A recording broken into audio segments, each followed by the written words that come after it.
kid I raised for 3 years isn't mine. The wife I comforted for 5 years ran off with my buddy. I ended up with massive debts and a death sentence, and I died. When I opened my eyes again, Tina was there in a wedding dress, demanding 2 million more for a dowry or she wouldn't marry me. Without much thought, I held the bridesmaid's hand. Linda, marry me. I swear on my life, I'll treat you right for the rest of my days. Linda had had a crush on me for years. I only realized on my deathbed what she'd done for me. When I couldn't afford Tina's dowry, Linda anonymously sent money through my friend. When I lacked a big enough house to keep Tina happy, Linda anonymously had a friend loan one to me. Even arranging a nanny and fulfilling Tina's endless demands were Linda's secret deeds. And I ignorantly credited it all to my good buddy Eric. I let Eric into my home and business. I let Eric get close to Tina. I didn't even know when Tina was pregnant with Eric's kid. Thinking of this, my eyes welled up, and I kneeled down, strengthening my vow to Linda. Linda, if you're willing to marry me today, Ben, will only love you. But if you're not, I won't push. Just give me a chance to win your heart. Before I finished talking, Linda cut me off. She was tearing up, her body trembling slightly. She said, I do. Her response left me overjoyed. I couldn't wait to take this amazing woman home and cherish her. But right then, there were others in the room. They all looked shocked. Tina's mom bit her lip, saying, Ben, what do you mean? 2 million dowry and you back out on Tina? I praised you a lot to Tina. You've really let me down. Tina's dad, his face red with anger, added, this wedding with the hotel, the cars, the house cost millions. And 2 more million breaks you?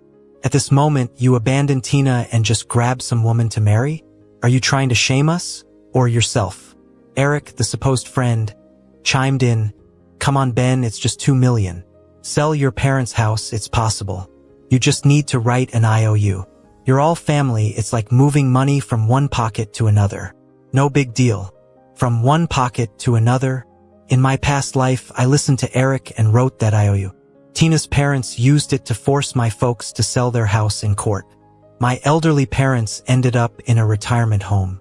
The wedding expenses left them broke. After the wedding, I handed over all my income to Tina. This meant my parents couldn't afford a decent care home, suffering in a rundown place. They passed away within 2 years of my wedding. I discovered, while packing their things, that they had been mistreated in that home. They reached out to me, but I trusted Tina and Eric too much. I thought my parents were being melodramatic. Looking back, I was beyond foolish. I hurt the people I loved most for these backstabbers. Now Tina joined in attacking me. She threatened, Ben, if you leave this room today, you better never show up in front of me again. Tina, in her white wedding dress, sat on the bed, surrounded by auspicious symbols like dates and peanuts. Her elegant face was now twisted in anger. In the past, seeing her like this would have made my knees weak, bowing to keep her calm. But now I'm done indulging her.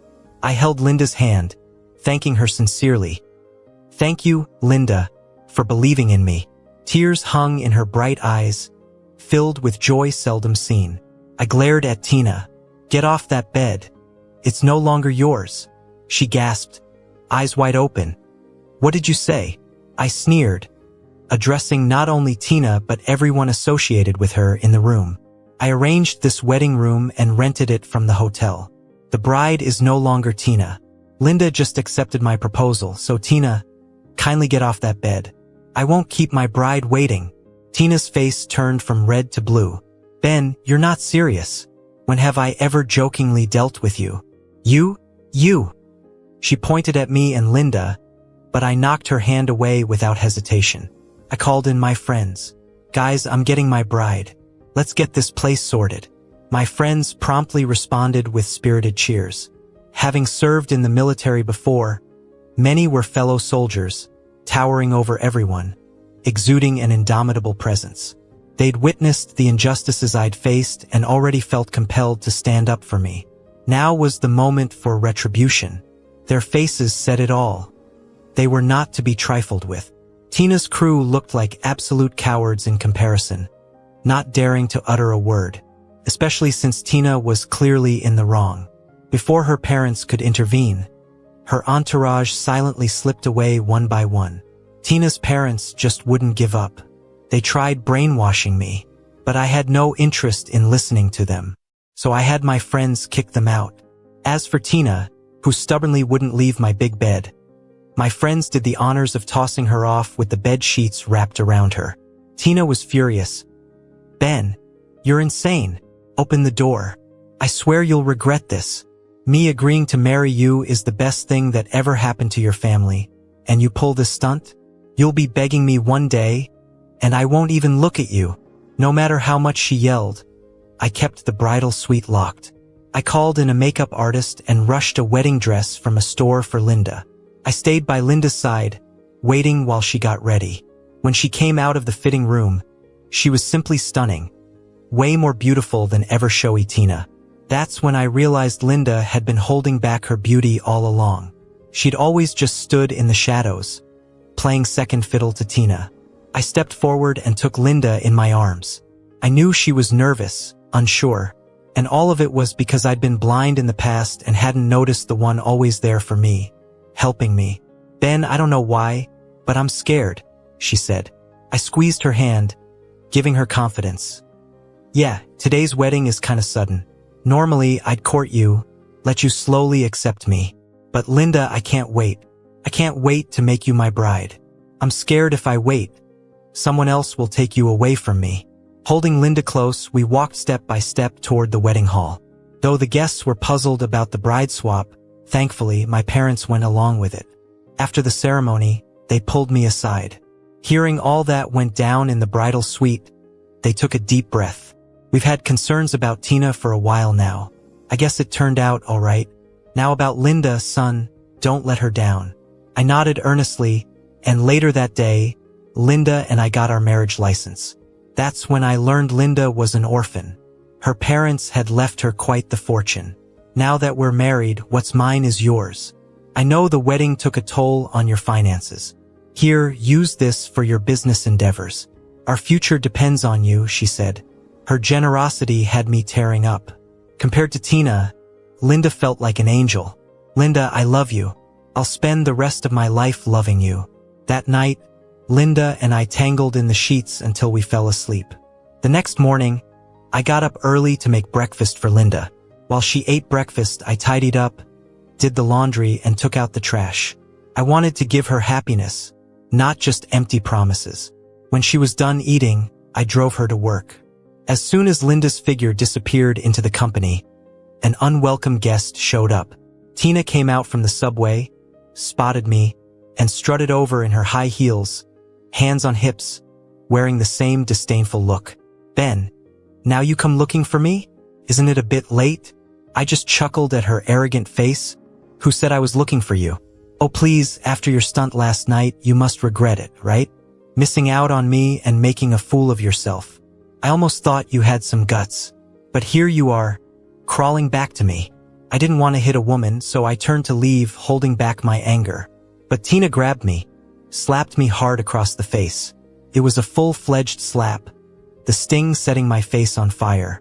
Before I could react, she tugged my tie like a leash, dragging me into the building. She said plenty of my coworkers were at the wedding. "Get in here, get on your knees, and bark like a dog," saying I was wrong all day. "Maybe that'll calm me a bit, and if you want me back, 200 grand isn't cutting it. Sell your parents' house, your company, and bring another $1 million to my folks. Then I'll consider being your girlfriend again. Kissing, sleeping together will be off limits. I'll let you hold my hand at most. If you propose again, that ring better be Cartier's newest." I couldn't care less about what this maniac was saying. I pulled my tie free, straightened my clothes. Tina aimed to insult me, but I noticed the building's owner, Mike, coming over. "Mike, didn't expect to see you here," I greeted him. Mike's voice easily overshadowed Tina's. She turned and hesitated at the sight of Mike. Mike approached me, shook my hand warmly. "Ben, been meaning to meet you. Glad you're here today." I glanced at Tina, then back at Mike. A chance meeting with a mad dog dragged me in. "Ben, who are you calling a mad dog?" Tina protested, but Mike's presence kept her quiet. Mike, seeing this, catoned on. Ben, let's chat on the side. Finish up our last discussion, he suggested. I saw the glint in Mike's eyes and decided to play along. We moved over to some chairs. Tina, unable to keep her usual bravado in front of her boss, muttered, Mike, I'm heading up. You're busy. But as she turned to leave, Mike stopped her. Get us 2 coffees. She hesitated. Mike, I'm the receptionist. Mike smirked. Receptionists get coffee, don't they? Tina gritted her teeth and glared at me before finally going to get the coffee. Once she got back, I didn't say a single word, but Mike sure did catch on to my vibe. He told Tina, go clean the floor, make it shine. Tina flat out refused. Mike, I'm the receptionist, not the janitor. Mike snorted, do it or leave. Without even a college degree, I've already been too generous making you a receptionist. If it wasn't for Ben, do you really think you'd be in my company? Tina's face turned red with anger. Ben, are you just gonna watch Mike bully me? I shrugged, sneering a bit. Mike, your employee is hilarious. The boss asks her to do something and she calls it bullying? Mike gave me a slight smile, then turned a stern gaze back at Tina. Now you're reassigned to the cleaning department. Go change into the uniform and clean this lobby 100 times. I won't. Tina straightened up defiantly. I quit. Mike raised his voice, spelling it out. Fine. You want to quit? Go to finance and calculate how much you owe us for breaching your labor contract. Once it's settled, you can leave whenever you want. Mike's words reminded Tina of that labor contract she signed when she got in through the back door because of me. It stipulated a monthly salary of 30 grand for Tina, with $1 million penalty if she got fired. Likewise, if she quit on her own, she'd have to pay the company $1 million too. 30 grand a month was an absurdly high salary for a receptionist. Mike only did it out of respect for me. But Tina had worried Mike might change his mind, so she insisted on including that penalty clause. The thought of that $1 million penalty turned Tina's face green. She looked at me. Ben, you cover that $1 million for me, or I'll never forgive you. I laughed. Why should I pay you $1 million? Just go clean the floors and don't make Mike call the police. Ben, are you really breaking up with me? Didn't we break up long ago? I'm married now. I even showed her my wedding ring. She started to cry, but wouldn't take a step back. In the end, Mike had to call the cleaning supervisor to drag her away and make her change clothes. All morning, I watched Tina wiping her tears while being scolded by the supervisor. She looked pitiful but also a bit deserving. I realized I'd put her on too high a pedestal all these years, and now she had no self-awareness. After wrapping up my meeting with Mike, he assured me, don't worry, as long as Tina works for me, I'll take good care of her. I gave a faint smile, thanks, Mike. But as soon as I got in my car, a cleaning uniform-clad Tina rushed over to me again. She grabbed my ears, yanking at my clothes, her eyes as red as cherries. I felt furious and wanted to push back, but she just collapsed into my arms, clinging tightly. Ben, are you really abandoning me? Her tone was softening, mixed with tears. You used to do whatever I asked, and now you let Mike treat me like this. Ben, do you or do you not consider me your wife? She went on, trying to sound more appealing. I know you want me to give in, so here I'm doing it. Can't forget you, can't move on. Let's reconcile. I'll marry you. Just give my parents $1 million, and I'll be yours forever. I'll even quit my job to stay at home for you. Isn't that what you want? She kept finding places for me to spend money on: the house, cars, her parents' healthcare, and retirement. I won't work at Mike's anymore. It's humiliating. She pleaded to be moved to my company, wanting to be the CEO's wife. Seeing her shamelessness, I scoffed and pushed her away. She acted like a clingy, adhesive bandage. In the past, she'd always used her body to appease me after a fight, expecting me to compensate her with whatever money pleased her. Ben, I know you can't live without me. Car or hotel? She teased, taking off her clothes. It was nauseating. I threw her janitor uniform out of the car and locked the doors behind me. Tina, keep your dignity. I have a wife now. One more incident of this harassment and I'll call the police. And I drove off, ignoring her. She kept calling and texting me with disgusting messages. She didn't hesitate to drag our past private moments into these messages. It was degrading. When I got to work, I blocked her on everything. Her parents even showed up at the office, hurling insults. They called me a rapist for supposedly violating their daughter and accused me of stealing their dowry, house, and car. I had security deal with them, and when that wasn't enough, I got the police involved. I also had a lawyer send them a notice. I was prepared to sue for defamation. It wasn't until the authorities intervened that Tina's parents quieted down, though they still left with plenty of resentment. God knows how they'll badmouth me outside. But really, I don't care anymore. As long as I'm away from Tina, this new chance at life won't be wasted. That's when Eric came by. He gave me that serious look. Ben, I know you're still upset about yesterday, but making Tina a janitor and suing her parents, isn't that a bit much? I glanced at my so-called good buddy with a cold smirk. So what do you think I should do? He had a serious look on his face, seemingly deep in thought. After a while, he came up with an idea for me. Why don't you go to the bank with me now? Withdraw all the money you have. See if you can get a loan against your house and company, and take all the cash to Tina's parents. Hand it over respectfully, then beg for forgiveness by kneeling a few times. Buy Tina some jewelry and let her have a shopping spree on your credit card. That way, her parents and Tina might not be mad at you anymore. But that's just to stop them from being angry.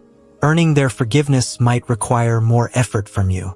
You'd need to go to Tina's every day, cook, do laundry, and clean for her parents.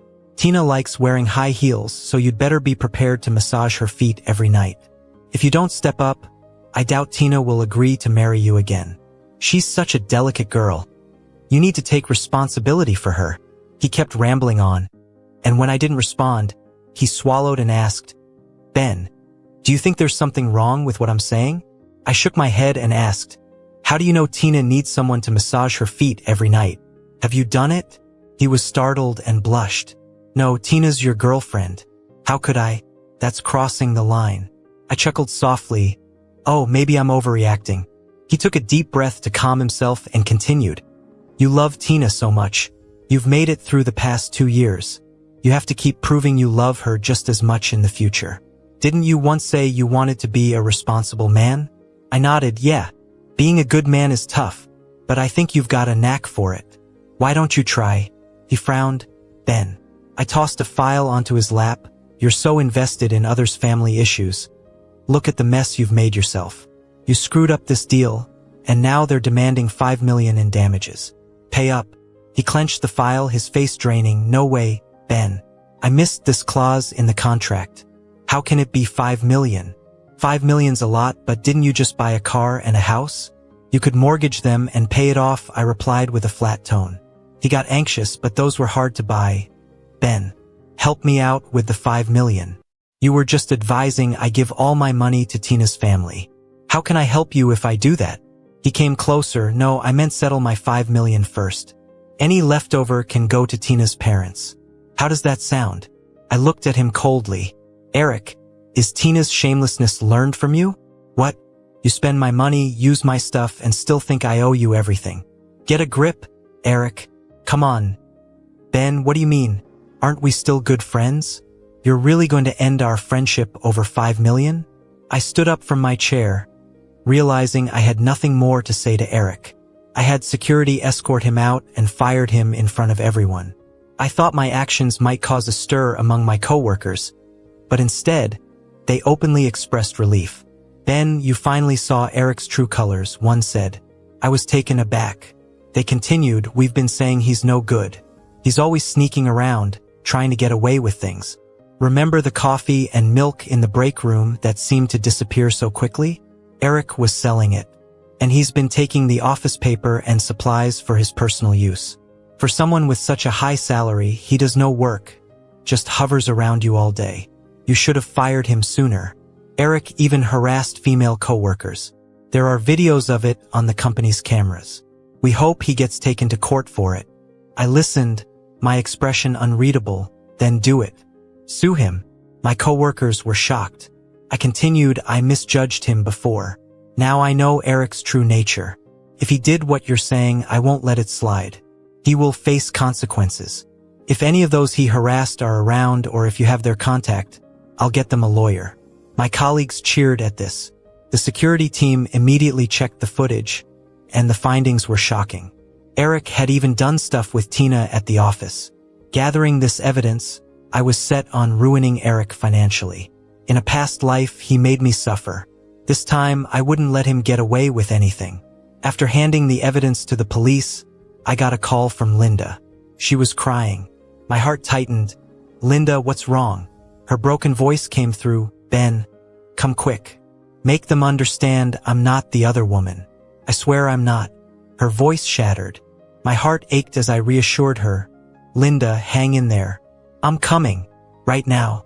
I got in my car and floored it, ramping up to 120 miles per hour. A little over 10 minutes later, I reached Mike Company's building. In the elevator, I overheard a conversation. "Do you know that Linda? She's our company's designer. They say she's a homewrecker." "Really? She seems so low-key." "Apparently, she seduced Tina's husband. There's a fight upstairs now." "A fight? You mean between two women?" "Yeah, Tina brought her family and even pinned Linda to the ground. No one's daring to call the cops. Who knows what state Linda's in now?" Suppressing my anger, I shouted, "What are you talking about? Linda's no homewrecker. She's my lawfully wedded wife." The two chatting employees froze, speechless from my outburst. As soon as the elevator stopped, I rushed inside. What I saw shocked me. Linda was pinned down under Tina's parents, struggling to get up. I dashed over, shoved Tina's parents aside, and scooped Linda into my arms. "Ben, tell them I am not a homewrecker," she sobbed, looking like she was about to faint. Seeing the bruises on her face made my blood boil. I glared intensely at Tina and her parents. My stare seemed to shake them a bit, but they still put on a brave face. "Ben, this woman ruined your marriage and seduced you. As elders, can't we teach her a lesson?" They argued. "Tina was with you first, so why are you messing around with this woman? Talk some sense here. Tina won't marry you now. Just pay us $1 million and we're done. Otherwise, we'll accuse you of rape. You raped our Tina. Our girl was defiled and humiliated, and you must compensate." As they kept making threats, Mike had already put a massive projector to work in the office. He played the videos I'd given to the police ahead of time. There were clips of Eric and Tina together, and footage of Tina's parents making absurd demands for a bridal gift. There were even recordings of them bad-mouthing me at my company countless times. Eric said, "Once you're pregnant, let Ben raise the kid." Tina said, "Aren't you worried it's not purely your child? What if it picks up Ben's genes too?" Eric chuckled, "Don't worry.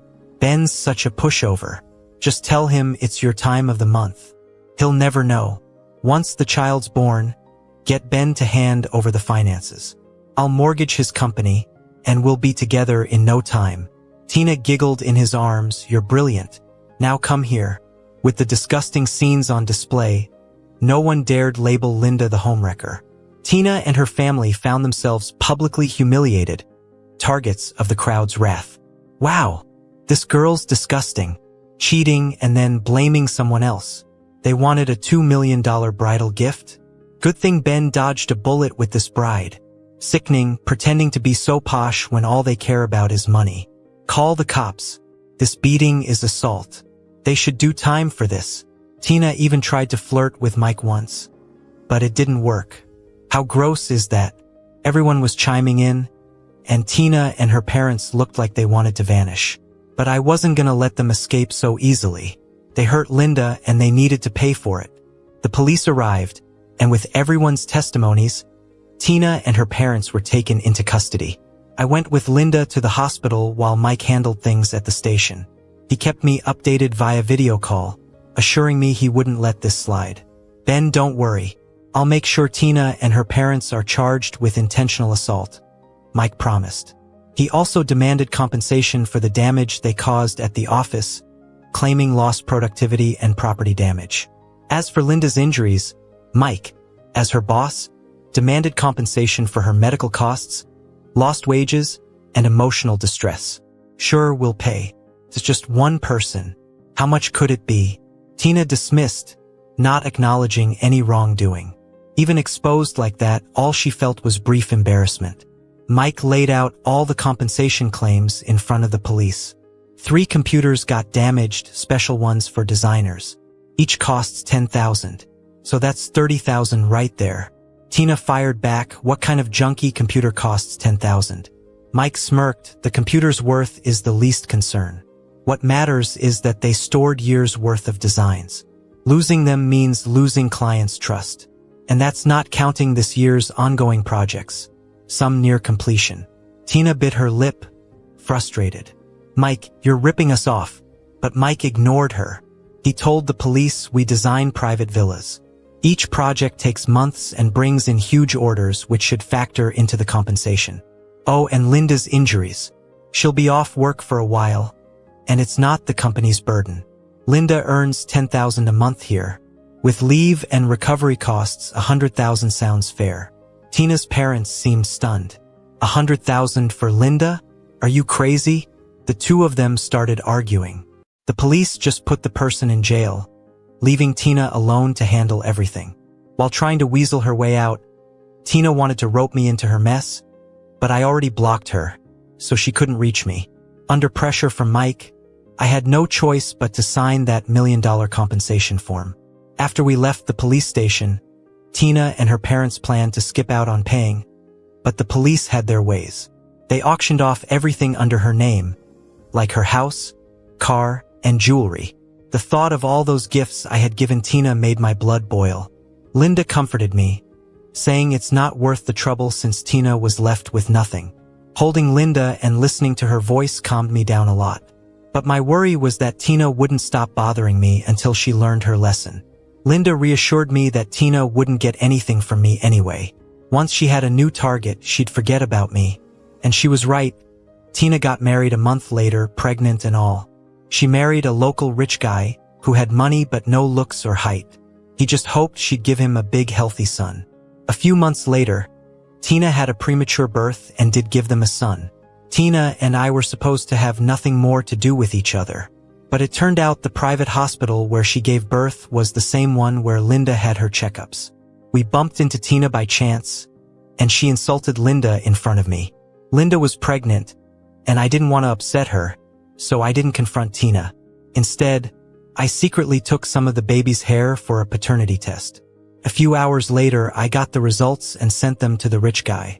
That night, Tina, who was still in recovery, got kicked out of the hospital. The hot-headed rich guy beat her nearly to death on the street. If the police hadn't intervened, I'm not sure she would have made it home alive. The next day, news of Tina cheating hit the headlines. They said she had broken ribs and a ruptured uterus and had her face stomped into what was basically disfigurement. Linda saw the news and sighed. I never thought Tina would still be causing trouble at this point. She could have lived a good life, but it's such a waste. People just aren't the same anymore. I caressed Linda's belly, soothingly saying, she brought this on herself, giving up a good life for silly dreams. Linda nodded, then suddenly asked, do you know who the kid's father is? I was puzzled. It's definitely not me.